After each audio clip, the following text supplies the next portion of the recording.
اور شراب میں متوالے نہ بنو، کیونکہ اس سے بد چلنی واقعہ ہوتی ہے، بلکہ روح سے معمور ہوتے جاؤ۔ خداوند کے زندہ اور پاک کلام میں سے افسیوں اس کا 5واں باب۔ پس عزیز فرزندوں کی طرح خدا کی مانند بنو اور محبت سے چلو، جیسے مسیح نے تم سے محبت کی اور ہمارے واسطے اپنے آپ کو خوشبو کی مانند خدا کی نظر کر کے قربان کیا۔ اور جیسا کہ مقدسوں کو مناسب ہے، تم میں حرام کاری اور کسی طرح کی ناپاکی یا لالچ کا ذکر تک نہ ہو، اور نہ بے شرمی اور بیہودہ گوئی اور ٹھٹھا بازی کا، کیونکہ یہ لائق نہیں، بلکہ برعکس اس کی شکر گزاری ہو۔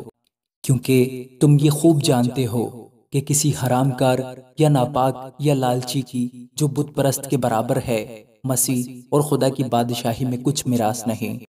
کوئی تم کو بے فائدہ باتوں سے دھوکہ نہ دے، کیونکہ انہی گناہوں کے سبب سے نافرمانی کے فرزندوں پر خدا کا غضب نازل ہوتا ہے۔ بس ان کے کاموں میں شریک نہ ہو، کیونکہ تم پہلے تاریکی تھے، مگر اب خداوند میں نور ہو، بس نور کے فرزندوں کی طرح چلو۔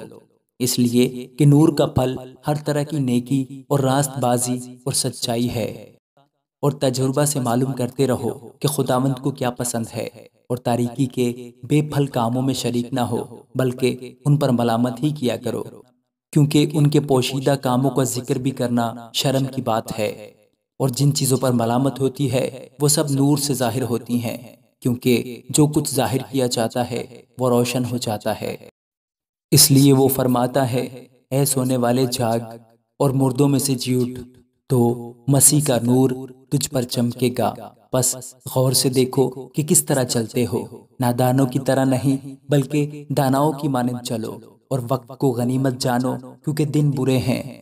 اس سبب سے نادان نہ بنو، بلکہ خداوند کی مرضی کو سمجھو کہ کیا ہے، اور شراب میں متوالے نہ بنو، کیونکہ اس سے بد چلنی واقعہ ہوتی ہے، بلکہ روح سے معمور ہوتے جاؤ، اور آپس میں مزامیر اور گیت اور روحانی غزلیں گایا کرو، اور دل سے خداوند کے لیے گاتے بجاتے رہا کرو، اور سب باتوں میں ہمارے خداوند یسوع مسیح کے نام سے ہمیشہ خدا باپ کا شکر کرتے رہو، اور مسیح کے خوف سے ایک دوسرے کے تابع رہو۔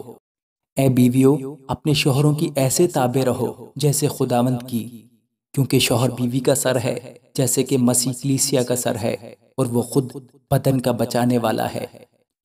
لیکن جیسے کلیسیا مسیح کے تابع ہے، ویسے ہی بیویاں بھی ہر بات میں اپنے شوہروں کے تابع ہوں۔ اے شوہروں، اپنی بیویوں سے محبت رکھو، جیسے مسیح نے بھی کلیسیا سے محبت کر کے اپنے آپ کو اس کے واسطے موت کے حوالہ کر دیا، تاکہ اس کو کلام کے ساتھ پانی سے غسل دے کر اور صاف کر کے مقدس بنائے، اور ایک ایسی جلال والی کلیسیا بنا کر اپنے پاس حاضر کرے جس کے بدن میں داغ یا جھری یا کوئی اور ایسی چیز نہ ہو، بلکہ پاک اور بے عیب ہو۔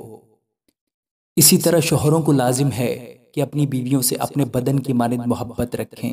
جو اپنی بیوی سے محبت رکھتا ہے وہ اپنے آپ سے محبت رکھتا ہے، کیونکہ کبھی کسی نے اپنے جسم سے دشمنی نہیں کی، بلکہ اس کو پالتا اور پرورش کرتا ہے، جیسے کہ مسیح کلیسیا کو، اس لیے کہ ہم اس کے بدن کے عضو ہیں۔ اسی سبب سے آدمی باپ سے اور ماں سے جدا ہو کر اپنی بیوی کے ساتھ رہے گا، اور وہ دونوں ایک جسم ہوں گے۔ یہ بھید تو بڑا ہے، لیکن میں مسیح اور کلیسیا کی بابت کہتا ہوں۔ بہرحال تم میں سے بھی ہر ایک اپنی بیوی سے اپنی مانند محبت رکھے، اور بیوی اس بات کا خیال رکھے کہ اپنے شوہر سے ڈرتی رہے۔ آمین۔